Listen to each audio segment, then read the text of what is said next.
கர்த்தருடைய பரிசுத்த நாமத்திற்கு ஸ்தோத்திரம். வேதாகமத்தில் பெண்கள் வரிசையில் இன்று நாம் சந்திக்கப் போகும் பெண்மணி ஆகார். நேற்றைய தினத்தில் சாராளின் வாழ்க்கையில் ஆகாரை பற்றியும் பார்த்தோம். இன்று ஆகாரை முழுமையாக அலசி ஆராயப் போகிறோம். ஆகார் எகிப்து தேசத்து பெண். அவள் அடிமையாக சாராளுக்கு பணிவிடை செய்யும் பெண்ணாக இருந்தாள்.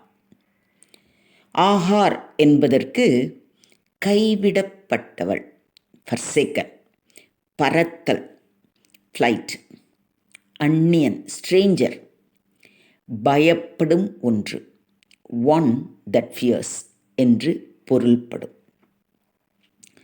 அவள் வாழ்வுக்கும் அவள் பெயருக்கும் எத்தனை பொருத்தம் என்று பாருங்க.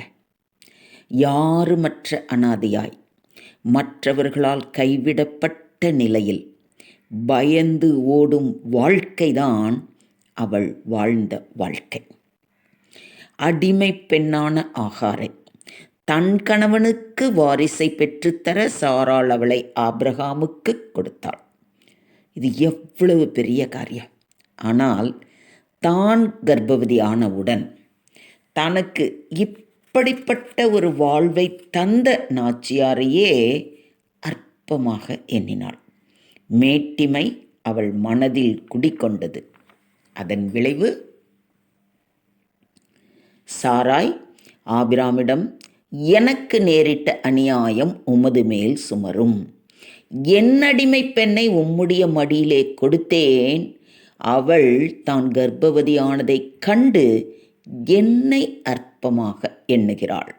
கர்த்தர் எனக்கும் உனக்கும் நடு நின்று நியாயம் தீர்ப்பாராக என்றாள். அதற்கு ஆபிராம் சாராயை நோக்கி, உன் அடிமை பெண் உன் கைக்குள் இருக்கிறாள். உன் பார்வைக்கு நலமானபடி அவளுக்கு செய் என்று சொல்ல, சாராய் அவளை கடினமாய் நடத்தினாள். அதனால் ஆகார் அவளை விட்டு ஓடி போனாள். வழியில் வனாந்தரத்தில் கர்த்தருடைய தூதன் அவளுக்கு எதிர்ப்பட்டு, நீ உன் நாச்சியாரண்டைக்கு திரும்பி போய் அவள் கையின் கீழ் அடங்கி இரு. உன் சந்ததியை பெருக பண்ணுவேன். நீ ஒரு குமாரனை பெறுவாய். கர்த்தர் உன் அங்கலாய்ப்பை கேட்டபடியால் அவனுக்கு இஸ்மவேல் என்று பேரிடுவாயாக. அவன் துஷ்ட மனுஷனாய் இருப்பான். அவனுடைய கை எல்லோருக்கும் விரோதமாகவும் எல்லோருடைய கையும் அவனுக்கு விரோதமாகவும் இருக்கும். தன் சகோதரர் எல்லாருக்கும் எதிராக குடியிருப்பான் என்றார். ஆகார், என்னை காண்பவரை நானும் இவ்விடத்தில் கண்டேன் என்று சொல்லி தன்னோடே பேசின கர்த்தருக்கு நீர் என்னை காண்கிற தேவன் என்று பெயரிட்டார். அதன் பின்பு கர்த்தருடைய வார்த்தைக்கு கீழ்ப்படிந்து சாராளிடத்தில் திரும்பி ஒரு ஆண் பிள்ளையை பெற்றாள்.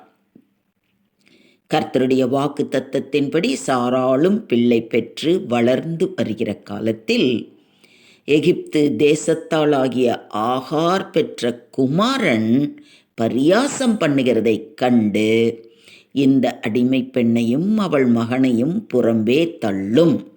இந்த அடிமை பெண்ணின் மகன் என் குமாரனாகிய ஈசாக்கோடே சுதந்திரவாளியாய் இருப்பதில்லை என்று ஆபிரகாமிடம் சொல்ல, தன் மகனை குறித்து சொல்லப்பட்ட இந்த காரியத்துக்காக துக்கப்பட்டான். அப்பொழுது தேவன், நீ இது குறித்து துக்கப்பட வேண்டாம்.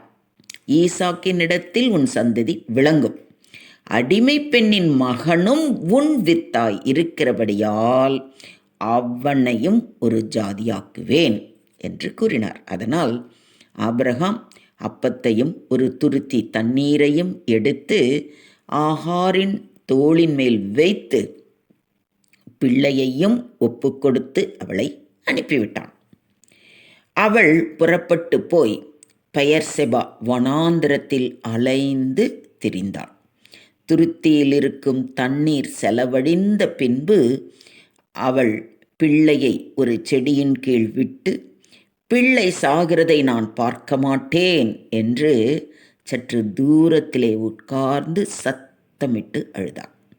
தேவன் பிள்ளையின் சத்தத்தை கேட்டார். தேவதூதன் வானத்திலிருந்து ஆகாரை கூப்பிட்டு, ஆகாரே, பயப்படாதே, பிள்ளை இருக்கும் இடத்திலே தேவன் அவன் சத்தத்தை கேட்டார். நீ எழுந்து பிள்ளையை எடுத்து அவனை உன் கையிலால் பிடித்து கொண்டு போ, அவனை பெரிய ஜாதியாக்குவேன் என்றார். தேவன் அவளுடைய கண்களை திறந்தார். அப்பொழுது அவள் ஒரு தண்ணீர் துறவை கண்டு போய் துருத்தியிலே தண்ணீர் நிரப்பி பிள்ளைக்கு கொடுத்தார். தேவன் பிள்ளையுடனே இருந்தார். அவன் வளர்ந்து வனாந்தரத்திலே குடியிருந்து வில் வித்தையிலே வல்லவன் ஆனான். அவனுக்கு எகிப்து தேசத்தாளாகிய ஒரு பெண்ணை விவாகம் பண்ணி வைத்தார். இவ்வளவே ஆகாரை பற்றி வேதத்தில் குறிப்பிட்டுள்ள விஷயங்கள். இந்த ஆகாரின் வாழ்க்கையிலிருந்து நாம் கற்றுக்கொள்ள வேண்டிய பாடங்கள் என்ன? அடிமை பெண்ணான ஆகாருக்கு ஆபிரகாமுக்கு ஒரு சந்ததியை பெற்றுத்தர ஒரு வாய்ப்பை கொடுத்தபோது அவள் கர்ப்பவதி ஆனதும் அது அவளுக்கு கிடைத்த மிக பெரிய ஆசீர்வாதம் என்பது உணர்ந்து சாராளுக்கு நன்றி உடையவளாக இருக்க வேண்டியவள் தன் நிலையை, தன் தகுதியை சற்றும் சிந்தித்து பார்க்காமல் மன மேட்டிமை அடைந்ததோடு நாச்சியாரையும் அற்பமாக எண்ணினாலே. இது குறித்து நீங்கள் என்ன சொல்கிறீர்கள்? தகுதியற்ற நமக்கும் பல நேரங்களில் தேவன் நமக்கு பல அபரிமிதமான ஆசீர்வாதங்களை தரும்போது அந்த ஆசீர்வாதத்தை பெற்றவர்களாக மட்டுமல்லாமல் மற்றவர்களுக்கும் ஆசீர்வாதமாக இருக்கிறோமா? மனமேட்டிமை அடைந்து ஆசீர்வதித்த தேவனுக்கே நன்றி மறந்தவர்களாக இருக்கிறோமா? இது நாம் முதலாவது சிந்தித்து கற்றுக்கொள்ள வேண்டிய பாடம். இரண்டாவது முக்கியமான பாடம், தேவன் நம்மை காண்கின்ற தேவன், காக்கின்ற தேவன். We learn that God sees us, He knows us, and He cares about us. இதுதான் நம்ம முதல்ல கற்றுக்க வேண்டிய பாடம். தேவன் உண்மை உள்ளவர். யார் கைவிட்டாலும் நம்மை கைவிடாத தேவன். We learn that God is faithful when the rest of the world abandon us. தேவன் நம் கூக்குரலை கேட்பவர், நமக்கு பதில் கொடுப்பவர். God hears and answers us. ஆகாரின் வாழ்வின் மூலம் நாம் கற்றுக்கொள்ளும் பாடம், தேவனுடைய கிருபை மட்டுமே போதுமானது. It is once again clear that God's grace is sufficient. தேவன் ஒவ்வொரு காரியத்தையும் அதினதன் காலத்தில் நேர்த்தியாய் செய்ய வல்லவர். God has a plan and His timing is perfect. தேவன் நம்முடைய தேவைகள் அனைத்தையும் சந்திப்பார் அப்படிங்கிறதையும் இந்த பாடத்தின் மூலம் நாம் தெளிவாக கற்றுக்கொள்கிறோம். It reminds us that God provides for us. Only He can turn your arid and wastelands into lush and plains again. Return to Him. Fall into His arms and soak in His presence. இதுதாங்க நமக்கு இன்றைய பாடத்திலிருந்து, இன்றைய நம்ம ஆகாரை குறித்து கவனித்த தியானத்திலிருந்து நாம் கற்றுக்கொள்ள வேண்டிய முக்கியமான பாடம், தேவனிடத்தில் திரும்பு. முழுக்க முழுக்க அவருடைய பாதம் பணியணும். Fall into his arms and seek his presence. அதுதாங்க ரொம்ப ரொம்ப ரொம்ப முக்கியம். Come to him and get the living water. Refresh you, drink in it and be immersed. தேவன் தான் ஜீவ தண்ணீர். ஆகாருக்கு அன்னைக்கு வனாந்திரத்தில் தண்ணீரை கொடுத்தார். ஆனால் நமக்கு ஜீவ தண்ணீராம் இயேசு கிறிஸ்து நம்மோடு இருக்கும் பொழுது அந்த ஜீவ தண்ணீரை தினமும் ரசித்து ருசித்து பருகி இருக்கும்போது நமக்கு எப்பேற்பட்ட ஆசீர்வாதங்கள் கிடைக்குது தெரியுமா?